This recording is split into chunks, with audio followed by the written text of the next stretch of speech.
नमस्कार लाईव्हचं बातमीपत्र. सुरुवातीला हेडलाईन्स. संतू खांबाडे यांच्यासह 6 जणांची नामनिर्देशन पत्र अवैध. 399 उमेदवारांची नामनिर्देशन पत्र वैध. काँग्रेसमधील बंडखोरांमुळे पक्षाची वाताहत. महसूल प्रशासनाकडून मतदार जनजागृती मोहीम उत्साहात. निवडणूक तक्रार निवारण केंद्रात मतदाराच्या तक्रारीचा ओघ. 1,500च्या वर नागरिकांनी नोंदविल्या तक्रारी. आता बातमीपत्र विस्ताराने. काँग्रेस पक्षाला यावेळी बंडखोरांची वाळवी असल्यामुळे पक्षाला मागच्या विधानसभेप्रमाणे यश मिळेल का याबाबत प्रश्नचिन्ह आहेत. पक्षफुटी आणि नेत्यांची वाढत जाणारी नाराजी या विधानसभेला पक्षाला भोवण्याची चिन्हे आहेत. यावेळी सर्वच पक्ष स्वबळावर निवडणूक लढवत आहेत. त्यामुळे काँग्रेस, राष्ट्रवादी, शिवसेना, भाजपा आदी पक्षांच्या युती तुटल्यामुळे पक्षाच्या दावेदारांना स्वबळावर निवडणूक रिंगणात उतरावे लागले आहे. जिल्ह्यात सर्वात मोठा आणि प्रबळ पक्ष म्हणून काँग्रेस आहे. काँग्रेस पक्षाला यावेळी गळती लागली असून काँग्रेसमधून अशोकरावांचे खंदे समर्थक माजी सभापती दिलीप कंदकुर्ते यांनी पक्ष सोडला आहे. पक्ष सोडताना त्यांनी अशोकरावांवर जोरदार टीका केलेली आहे. आणि मी ज्याप्रमाणे काँग्रेस पक्षामध्ये योगदान दिलेलं आहे त्या योगदानाप्रमाणे माझी किंमत कुठेही झालेली नाही. अशोकरावांना त्यांचा हक्काचा मतदारसंघ भोकर येथे देखील जोरदार धक्का बसला असून बहुजन समाजाचा चेहरा म्हणून ओळखल्या जाणारे नागनाथ घेसेवाड यांनी काँग्रेस सोडली आहे. सोबतच त्यांनी मतदारसंघातील 42 सरपंच देखील ओढले आहेत. अजून त्याच्यासोबत दुसरे 8 ग्रामपंचायतचे सरपंच आहेत. एकूण 50 सरपंचाचा प्रवेश भाजपामध्ये येणाऱ्या थोड्याच काळामध्ये होणार आहे. त्याचबरोबर मागील 15 वर्षापासून पक्षाचे निष्ठेने काम करणाऱ्या अनवर जावेद यांनी काँग्रेस सोडून बहुजन समाज पक्ष निवडल्यामुळे काँग्रेसच्या अल्पसंख्याक मतांना धोका निर्माण झालेला आहे. कांग्रेस छोड़ने का कारण ये है, कांग्रेस ने पिछले 35 साल पहले मुस्लिम में एडवोकेट अब्दुल करीम सिद्दीकी को टिकट दिया था एमएलए के लिए, और तब से अभी तक किसी मुसलमान को ना टिकट दिया है, ना एमएलसी दिया है, ना किसी महामंडल दिया है, ना ही किसी ओहदे के ऊपर मुसलमान को किसी महाराष्ट्र के पद पे दिया है. हमको नाराजगी यही है कि हमारे समाज को प्रतिनिधि करने का मौका नहीं दिया. काँग्रेस पक्षाच्या फुटाफुटीमागे माजी खासदार भास्करराव पाटील खतगावकर यांचा हात असल्याचे बोलल्या जात असून खतगावकर देखील अशोकरावांच्या भूमिकेवर नाराज आहेत. त्यातूनच ही गळती लागलेली आहे. आज देशामध्ये असो किंवा महाराष्ट्रामध्ये असो,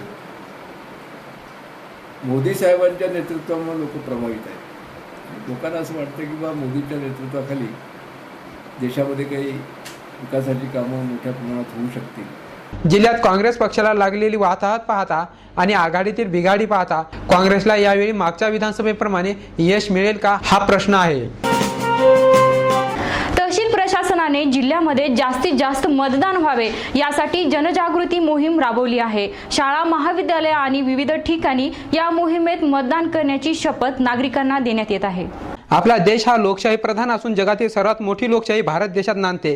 या लोकशाहीच्या मजबूतीकरणाचा पाया म्हणजे जागरूक नागरिक आणि प्रामाणिक मतदार म्हणावे लागेल. त्याकरिता लोकशाहीच्या संवर्धनासाठी आणि वाढीसाठी देशातील प्रत्येक नागरिकांनी मतदान केलेच पाहिजे. यासाठी जिल्हा प्रशासन गावोगावी आणि खेडोपाडी मतदान जनजागृती रॅली काढत आहे. आज शहरातील शिवाजीनगर, फुलेनगर भागातील जिजामाता शाळेत जनजागृतीसाठी विशेष कार्यक्रमाचे आयोजन करण्यात आले होते. यावेळी कार्यक्रमाला महसूल प्रशासनातील सोने, भोसले, तलाठी, धुळवंडे, कंवर, मुख्याध्यापिका सौभाग्यवती फुलावार, राष्ट्रपती पुरस्कारप्राप्त शिक्षक सोन कांबळे, राजेश कुलकर्णी आदींची उपस्थिती होती. यावेळी शाळेतील विद्यार्थ्यांना उपस्थित मान्यवरांनी मार्गदर्शन करताना आपल्या कुटुंबातील सदस्यांना आणि सभोवतालच्या नागरिकांना मतदान करण्यासाठी जागृत करण्याची शपथ दिली. व शांततापूर्ण वातावरणातील निवडणुकांचे पावित्र्य राखू. मागच्या लोकसभेला प्रशासनासोबतच विविध सामाजिक संस्था, संघटनांनी मतदान जनजागृती कार्यक्रमात सहभाग नोंदवून मतदान वाढीसाठी प्रयत्न केले. त्यामुळे मतदानाचा उच्चांक दिसून आला. यावेळी देखील मतदार अशाच प्रकारे सहभाग नोंदवून लोकशाही बळकट करतील ही अपेक्षा. वेळ झाली आहे छोट्याशा विश्रांतीची. तुम्ही पाहत राहा नमस्कार लाईव्हचं बातमीपत्र. शुभेच्छा पाठवा सुंदर बुकेसह संपूर्ण भारतात आणि 190 देशात कुठेही बुके पाठवण्याची सोय फक्त फ्लॉवर अँड फ्लॉवर्सवर.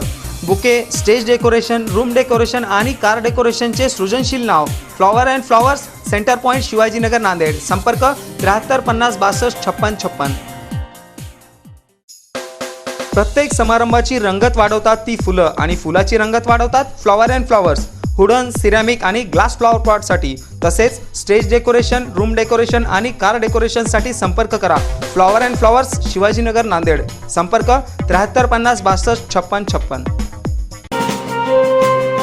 विश्रांतीनंतर पुन्हा एकदा आपलं स्वागत। निवडणूक आयोगाने तक्रार निवारण केंद्र सुरू केले असून आजपर्यंत 1,500च्या वर नागरिकांनी तक्रारी केल्या आहेत। त्यामुळे मतदार यादीमधील चुका वेळीच दुरुस्त होण्याचे चांगले संकेत आहेत। निवडणूक प्रशासनाने यावेळची विधानसभा निवडणूक निर्विवाद आणि शांततापूर्वक व्हावी यासाठी तक्रार निवारण केंद्र सुरू केले असून केंद्राला आतापर्यंत जवळपास 1,500 नागरिकांनी संपर्क साधला आहे। त्यात आतापर्यंत दूरध्वनीद्वारे 504 तर प्रत्यक्ष भेटीद्वारे 944 तक्रारी प्राप्त झालेल्या आहेत। त्यामध्ये मतदारांना आवश्यक असलेली माहिती, मतदार यादीतील त्यांच्या नावाची तपासणी नसल्यास नोंदणी करून घेणे अशी कामे केलेली आहेत। त्यासाठी या केंद्राकडून जिल्हाधिकारी कार्यालयात टोल फ्री क्रमांक देखील सुरू करण्यात आलेला आहे, अशी माहिती तक्रार निवारण केंद्रातील कक्ष अधिकारी सौभाग्यवती विद्या गायकवाड यांनी दिली आहे। माननीय जिल्हाधिकारी साहेबांच्या मार्गदर्शनाखाली मतदार मदत कक्ष स्थापन करण्यात आलेला आहे।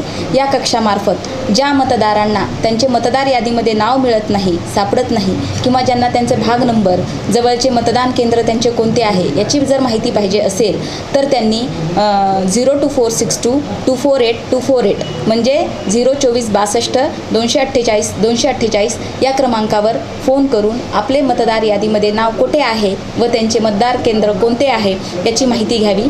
हा मतदान कक्ष सकाळी 10 ते सायंकाळी 6 पर्यंत खुला असतो। जिल्ह्यातील प्रत्येक विधानसभा मतदारसंघात देखील अशा प्रकारचे तक्रार निवारण केंद्र सुरू करण्यात आले आहे। मागच्या लोकसभा निवडणुकीला प्रशासनाकडून काही उणिवा जाणवल्या होत्या। यावेळी मात्र मतदार आणि नागरिकांच्या समस्त तक्रारींचे निराकरण होईल यासाठी निवडणूक प्रशासन अधिक गतिमान झालेले आहे।